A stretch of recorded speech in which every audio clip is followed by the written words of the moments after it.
बरेली के बाजार में झुमका गिराने वाली इस अभिनेत्री को ज्यादातर लोग अब भुला चुके हैं, लेकिन एक ऐसा वक्त भी था जब साधना की फिल्म का इंतजार लोग बड़ी बेसब्री से किया करते। इनका हेयर स्टाइल इतना मशहूर था कि भारत की लगभग हर लड़की एक दौर में इनके जैसा हेयर स्टाइल लेना चाहती थी, जिसे कहा जाता था साधना कट। लंबे वक्त तक ये बॉलीवुड की सबसे महंगी अभिनेत्री बनी रही और महज कुछ फिल्मों में काम करने के बावजूद भी इनका स्टारडम किसी भी दूसरी एक्ट्रेस से कम नहीं रहा। 2 सितंबर 1941 को साधना का जन्म हुआ था कराची में। क्योंकि इनके पिता उस दौर की मशहूर अभिनेत्री व डांसर साधना बोस को बेहद पसंद किया करते थे, सो उन्हीं के नाम पर उन्होंने अपनी बेटी का नाम साधना रखा। देश जब आजाद हुआ तो बंटवारे का दर्द भी आजादी के साथ मिला। नन्ही साधना ने भी बंटवारे का वो दौर देखा और इनका परिवार भी कराची छोड़कर मुंबई आने पर मजबूर हुआ। मुंबई आने के बाद साधना के पिता ने अपनी बेटी को फिल्मों में काम दिलाने के लिए मेहनत करनी शुरू कर दी। इनके पिता जानते थे कि इनकी बेटी भी बचपन से ही फिल्मों में और फिल्म अभिनेत्रियों के प्रति काफी आकर्षित है, सो उन्हें यकीन था कि साधना को तो फिल्मों में काम मिल ही जाएगा। पिता की मेहनत रंग लाई और साल 1955 में रिलीज हुई फिल्म श्री 420 में इन्हें इचक दाना बीचक दाना गाने पर बतौर कोरस गर्ल्स काम करने का मौका मिला। इस समय उनकी उम्र महज 15 साल थी। ये रोल इतना छोटा था कि किसी ने भी साधना को नोटिस तक नहीं किया, लेकिन इसके बाद साधना ने अपने कॉलेज में होने वाले नाटकों में काम करना शुरू कर दिया। नाटकों में साधना इतना शानदार अभिनय करती थी कि हर कोई इनका मुरीद हो जाता। कॉलेज के एक नाटक के दौरान ही एक फिल्म प्रोड्यूसर की नजर इन पर पड़ी। उस प्रोड्यूसर को इनका काम बेहद पसंद आया और उसने इन्हें दुनिया की सबसे पहली सिंधी फिल्म अबाना में कास्ट कर लिया। इस फिल्म के प्रचार का काम चल रहा था और इनकी एक तस्वीर स्क्रीन नाम की उस दौर की एक लोकप्रिय मैगजीन में छपी। इत्तेफाक से वो तस्वीर उस जमाने के जबरदस्त प्रोड्यूसर शशाधर मुखर्जी ने भी देखी। शशाधर मुखर्जी ने इन्हें फिल्मालय प्रोडक्शन में बुलाया और उन्होंने साधना को फिल्म लव इन शिमला में कास्ट कर लिया। इस फिल्म में हीरो थे जॉय मुखर्जी, जो कि शशाधर मुखर्जी के बेटे थे और जॉय मुखर्जी की भी ये पहली फिल्म थी। इस फिल्म के डायरेक्टर थे R.K. नैयर साहब, जिनसे आगे चलकर साधना ने शादी कर ली थी। करियर की पहली ही फिल्म सुपरहिट साबित हुई और देखते ही देखते रातों रात साधना एक आम लड़की से सुपरस्टार बन गई। पहली फिल्म से मिली कामयाबी के बाद साधना ने कभी भी पीछे मुड़कर नहीं देखा। उनकी दूसरी फिल्म थी परख, जो कि विमल रॉय ने बनाई थी। ये फिल्म भी जबरदस्त हिट रही और साधना ने इस फिल्म में भी दमदार काम किया। फिर अगले साल यानी 1961 में ये नजर आई देवानंद के साथ फिल्म हम दोनों में। ये फिल्म भी बड़ी हिट रही और इसके बाद शशि कपूर के साथ प्रेम पत्र में भी इनकी जोड़ी को लोगों ने खूब पसंद किया। फिर किशोर कुमार जी के साथ मनमोजी फिल्म में भी इन्होंने बढ़िया काम किया। तरक्की की राह पर हर दिन तेजी से आगे बढ़ रही साधना ने लव इन शिमला के 2 साल बाद यानी साल 1962 में एक बार फिर से जॉय मुखर्जी के साथ काम किया और ये फिल्म थी एक मुसाफिर एक हसीना। ये फिल्म लव इन शिमला जितनी कामयाब तो नहीं रही, लेकिन फिल्म में साधना के काम को लोगों ने जरूर सराहा। अगले साल ये राजेंद्र कुमार के साथ फिल्म मेरे महबूब में दिखी और इस फिल्म में भी इन्होंने कमाल का काम किया।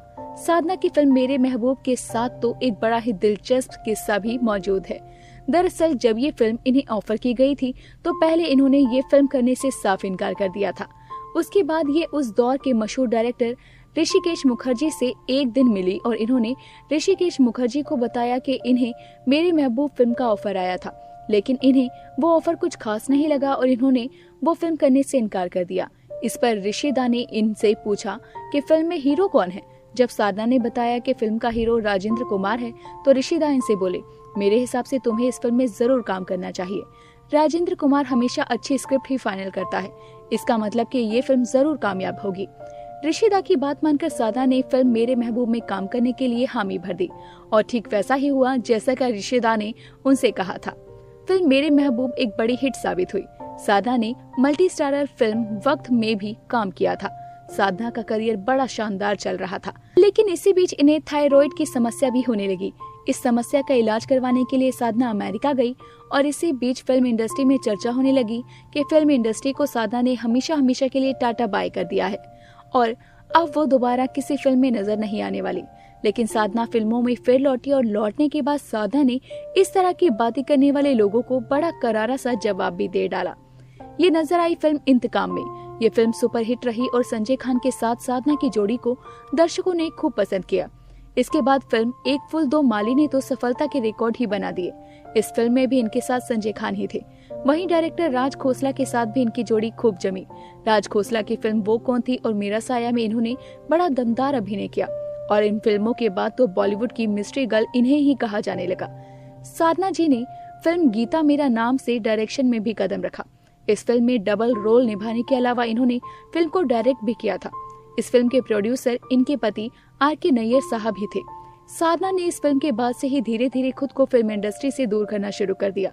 एक इंटरव्यू में साधना ने साफ कह दिया था कि अगर वो फिल्मों में काम करेंगे तो सिर्फ और सिर्फ वो हीरोइन के तौर पर ही काम करेंगी, कैरेक्टर आर्टिस्ट के तौर पर वो कभी काम नहीं करेंगी। और हुआ भी कुछ ऐसा ही। मेरा नाम गीता के बाद ये कुछ ही फिल्मों में दिखी और उसके बाद ये फिल्मों से पूरी तरह से गायब हो गई। अपने करियर में इन्होंने लगभग 33 फिल्मों में ही काम किया। इनकी प्रमुख फिल्मों की बात करें तो ये नजर आई, आप आए बाहर आई, राजकुमार, अमानत, वंदना, दिल दौलत दुनिया, अनीता, सच्चाई, आरजू, असली नकली, इश्क पर जोर नहीं और गबन जैसी सुपरहिट फिल्मों में।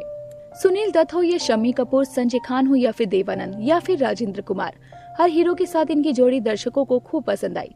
बात अगर इनकी निजी जिंदगी के बारे में करें तो इन्होंने अपनी पहली फिल्म लव इन शिमला की शूटिंग के दौरान ही अपना दिल फिल्म के डायरेक्टर R.K. नैयर को दे दिया था।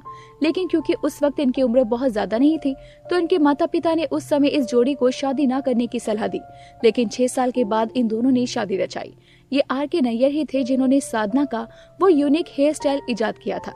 दरअसल साधना का माथा बहुत चौड़ा था और R.K. नैयर उनका माथा छुपाना चाहते थे। ऐसे में उन्होंने अपनी पसंदीदा ब्रिटिश एक्ट्रेस ऑडी हेपबर्न के जैसा हेयर स्टाइल उन्हें दे दिया।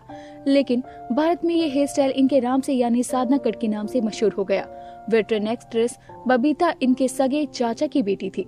इस लिहाज से करिश्मा कपूर और करीना कपूर की ये मौसी लगती है। साधना और नैयर साहब की शादी के बाद कोई औलाद नहीं थी, लेकिन इन दोनों के प्यार में कभी कोई कमी नहीं आई। साल 1995 में नैयर साहब की अस्थमा के कारण मृत्यु हो गई और उसके बाद से ही साधना भी अकेली रह गई। साधना इतनी जबरदस्त अदाकारा थी लेकिन फिर भी इन्हें कभी कोई भी अवार्ड नहीं मिला। हालांकि फिल्म वो कौन थी और वक्त के लिए इन्हें लगातार 2 बार Filmfare best actress award के लिए नॉमिनेट जरूर किया गया। लेकिन सन 2002 में फिल्म इंडस्ट्री ने इन्हें लाइफ टाइम अचीवमेंट अवार्ड जरूर दिया। जिंदगी के अंतिम सालों में इन्हें कोर्ट कचहरी के चक्करों में भी उलझना पड़ा।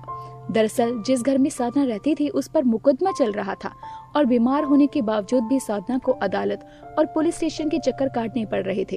ये कई दफा काफी ज्यादा बीमार हुई और एक दिन मालूम चला कि इन्हें कैंसर हो गया है। 25 दिसंबर 2015 को मुंबई के हिंदुजा अस्पताल में साधना जी ने अपनी आखिरी सांसें ली और फिर अनंत की यात्रा पर रवाना हो गई। तो दोस्तों अभी के लिए बस इतना ही। मिलते हैं अगली वीडियो में, तब तक अपना ध्यान रखिए। उम्मीद करते हैं कि साधना जी से जुड़ी हुई ये अपडेट आपको पसंद आई होगी कि कैसे उनके पिता साधना नाम की हीरोइन के बहुत बड़े फैन थे और उन्होंने इसी नाम पर अपनी बेटी का नाम रखा और कैसे साधना जी के हेयर स्टाइल पर ही एक नया हेयर स्टाइल इजाद हुआ और उसे साधना कट का नाम दिया गया और कैसे साधना ने अपनी जिंदगी में भले ही कोई अवार्ड ना जीता हो लेकिन फिर भी अपनी अदायगी से एक अच्छा ही मुकाम हासिल किया।